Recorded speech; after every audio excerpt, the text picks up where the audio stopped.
Adelino Cunha é agora convidado deste Jornal da Meia-Noite. Adelino, boa noite, seja bem-vindo.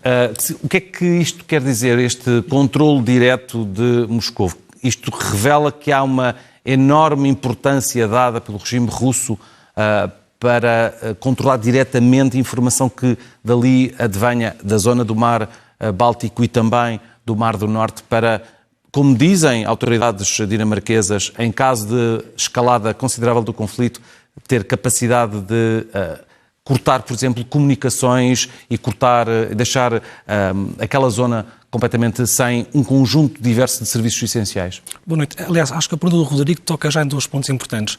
Em primeiro lugar, eu acho que o documentário, quando for divulgado, creio que amanhã, nos próximos dias, irá dar indicação nesse sentido. Mas parece-me que há mais de 10 anos, talvez, que são restados navios russos naquela área que desligam sua localização para que não possam ser identificados pelas autoridades dos vários países. Portanto, parece-me que sim, que há aqui um interesse muito grande da parte dos russos e levanta uma questão que é a ameaça difusa. Nós não sabemos se este objetivo é para, eventualmente, no futuro, um plano para cortar as comunicações, se é para isolar do ponto de vista energético aqueles países, se é para, geograficamente, provocar uma espécie de um cordão sanitário.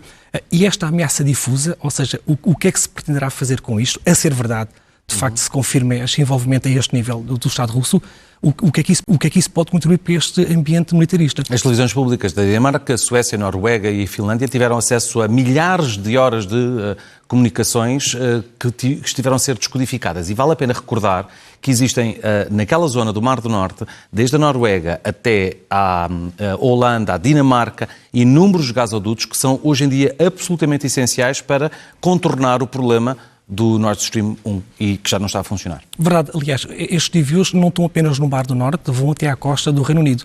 Houve já alguns registros nesse sentido. Portanto, levanta-se questões muito pertinentes sobre o que é que se pretenderá ao rastrear este tipo de informação. A questão da ameaça difusa é que me parece que é mais relevante porque não sabe ao certo o que é que se pretende fazer, sendo que sabe que aquela zona é de um enorme valor estratégico. Portanto, o facto de haver uma atenção sobre esta região é preocupante e já agora estamos a falar da nova fronteira da NATO. A Suécia e a Finlândia vão aderir à NATO, a Finlândia já entrou, a Suécia de entrar, portanto isto levanta uma questão ainda mais dramática do ponto de vista da retórica belicista, que é a proximidade cada vez mais do conflito da fronteira da NATO, neste caso a fronteira norte. Portanto, estas questões, se é uma ameaça difusa, não sabe o que é que existe, qual é que é o envolvimento, levanta questões relevantes. E, aliás, a propósito dessa questão da energia, vale a pena lembrar a questão do Nord Stream, não é? Que foi sabotado, ainda não sabemos por quem nem em condições. Embora, vale a pena dizer isso, os russos pediram ao Conselho de Segurança da ONU que fizesse uma investigação, pediram até que fosse António Guterres que liderasse essa investigação, e o Conselho de Segurança votou essa pretensão. Aliás, foi só a China, o Brasil e a própria Rússia que votaram a favor, os outros todos abstiveram-se e impediram essa investigação. Talvez fosse bom que a própria comunidade internacional começasse por aqui, no princípio de transparência, por deixar que tudo fosse investigado até ao final. Muitas coisas que acontecem hoje em dia são, se não cópia, são uma evolução de outras coisas do passado. E já que o Adelino é historiador, que acontecimentos semelhantes em termos de sabotagem, de investigação de espionagem para sabotar alguma coisa, existiram nomeadamente durante o período da União Soviética, e o que é que aconteceu para que nós possamos perceber se existem pontos em comum e, portanto, antecipar o que possa acontecer nesta situação? Eu acho que qualquer país, quando está em conflito, usará certamente todo esse tipo de estratagemas. Sabotagem, contra-espionagens, execução de oposições internas, etc.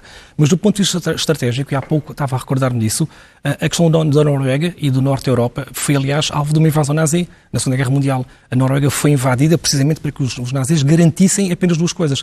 Garantissem estrategicamente aquela região do globo, o que era muito relevante relativamente à posição da Grã-Bretanha, e também para garantir o acesso à matéria-prima da guerra, que era o ferro. Portanto, a matéria-prima da guerra e o controle estratégico naquela região não é uma coisa nova. Portanto, este fator parece-me que vale a pena que nós estejamos atentos a ele e vale a pena esperar, acima de tudo, pelas fontes que o documentário irá trazer. Provavelmente serão fontes dos serviços de informações de vários países, creio que 3 países, portanto, vale a pena estar atento a isso e quais é que são os detalhes que factam por detrás da situação. Sabermos antecipadamente que o Kremlin irá, evidentemente, negar qualquer envolvimento. Sendo que há imagens da própria televisão pública da Dinamarca que já estão disponíveis online no site da DR, que mostram um militar fardado com uma farda do exército russo a bordo de um navio de investigação científica, um dos tais que são, de acordo com esta investigação, usados pela Rússia que são navios civis, mas para fins militares. Mudemos de tema e falemos sobre uma novidade de hoje, sem grandes novidades, sem grande profundidade da novidade, mas é muito relevante. A entrega à Ucrânia, confirmada pela Ucrânia, de sistemas Patriot. É uma novidade mais simbólica ou é realmente dissuasora de potenciais maiores ataques russos do que aqueles que temos visto até agora? Esse é o equívoco. Nós achamos que fornecer armamento à Ucrânia, com toda a legitimidade que está por trás do assunto, que é meramente simbólico. Não tem nada simbólico. Em primeiro lugar, não tem simbólico porque representa uma arma que é importante para a Ucrânia, defende o seu espaço aéreo. Por outro lado, é fornecida pelos Estados Unidos, que são também os produtores desse armamento, e vão colocar aqui, mais dia, menos dia, uma dificuldade, que é qual é que é o nível de armamento que a seguir a Ucrânia terá. Aliás, a entrega destes mísseis Patriot, dessas baterias, vem na sequência da visita de Zelensky aos Estados Unidos. Foi um dos pedidos que o presidente da Ucrânia fez, e o pedido seguinte era um envio de aviões de combate. E o primeiro-ministro chanceler alemão reafirmou exatamente durante estes dias que há uma linha vermelha que ele não pode passar, que desde o início que a Alemanha disse que uma zona de exclusão aérea estava fora de causa. Portanto, aviões de combate nem pensar. Fornecendo, nesta altura, os mísseis Patriot, restará para defender o espaço aéreo da Ucrânia dos ataques soviéticos a arma seguinte. E o passo seguinte... Peço desculpa. Isto é por deficiência profissional. O passo seguinte, penso eu, que será de facto exigir esses aviões. Isso colocará uma pressão muito grande, parece-me, sobre a Alemanha. É bom de ver que a Alemanha tem vindo até agora prudentemente a resistir ao envio de armamento, quando chegar a um nível em que não haja mais nada para dar à Ucrânia, que não sejam aviões de combate. Se nós acharmos que essa é a solução, eu acho que não é essa a solução, mas como nós temos esta deriva armamentista, enfim, sem que se veja fim à vista, vai haver uma dificuldade que se vai colocar também à própria Alemanha, parece-me a mim. Mas já agora, falando sobre questões que pudessem ser de alternativa, nomeadamente em matéria de conseguir convencer as partes a pararem, a chegarem a um cessar-fogo, para poderem depois, eventualmente, avançarem para negociações de paz concretas. O que é que seria possível utilizar a globalidade do planeta, países ocidentais, Índia, China, Brasil, para convencer ambas as partes a pararem, nomeadamente a Rússia? Rodrigo, permite-me só uma nota prévia. Houve dois países que começaram a falar sobre a paz. Primeiro, o presidente chinês... A Turquia, há meses. Sim, num contexto muito concreto. Na fase inicial do conflito, a China, o presidente chinês visitou a Rússia e foi imediato descredibilizada a sua proposta de paz, e agora o presidente brasileiro, que veio falar sobre a necessidade também de haver um acordo de paz. Hoje também o presidente angolano voltou a falar sobre o assunto. O que é curioso para mim é que se criou aqui um cordão sanitário. Qualquer pessoa, qualquer estadista que fale sobre a necessidade de negociar primeiro um armistício e depois um processo de paz é imediatamente acusado de ser pró-russo. Enquanto nós temos esta confusão de que as pessoas que defendem o armistício e que defendem um processo de paz não estão, em primeiro lugar, a defender a invasão, ou justificar a invasão, e muito menos a ser putinistas, quando ultrapassamos esta barreira emocional, nós vamos começar a fazer essa discussão que o Rodrigo está agora a colocar bem. Mas primeiro é preciso acabar com este cordão sanitário. Passará, evidentemente, para que as partes vejam que o conflito não pode acabar com um país humilhado. A derrota total da Rússia ou da Ucrânia tornará o mundo muito mais perigoso. Portanto, será necessário que a Ucrânia ceda, certamente, e a questão vai ser até que ponto é o que a Ucrânia pode ceder, e vai ter que ter em troca garantias sérias da reconstrução do seu país, da adesão à União Europeia, garantias de segurança multilateral. Quem é que vai garantir a segurança da Ucrânia? E a Rússia certamente também quererá que parte dos territórios que conquistou até agora sejam considerados nessa negociação. Eu diria, citando um célebre filósofo espanhol, que a formulação do problema deve conter já parte da solução, ou pelo menos não deve conter nada que a prejudique. E neste momento não parece que haja esforço de ninguém para construir esse diálogo.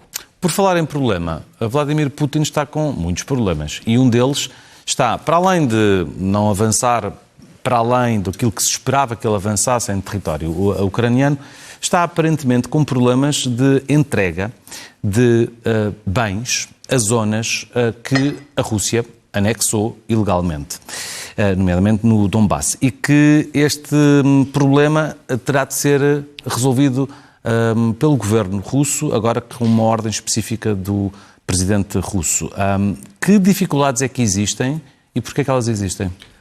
Aquilo que parece aquilo que parece mais evidente, que é o caráter artificial da anexação, não é? Nós às vezes discutimos muito a retórica, mas anexar um território, fazer um referendo ilegal, dar nacionalidade, como eles estão a fazer àquela população, impor a moeda, o rublo russo como a moeda, isso só por si não significa que, de facto, o território seja revertido para a Rússia. Esse tipo de destruição, que é aquilo que tem baseado a retórica russa, é muito mais interessante do que discutir, acho eu, os Patriot e os aviões que vão chegar à Ucrânia.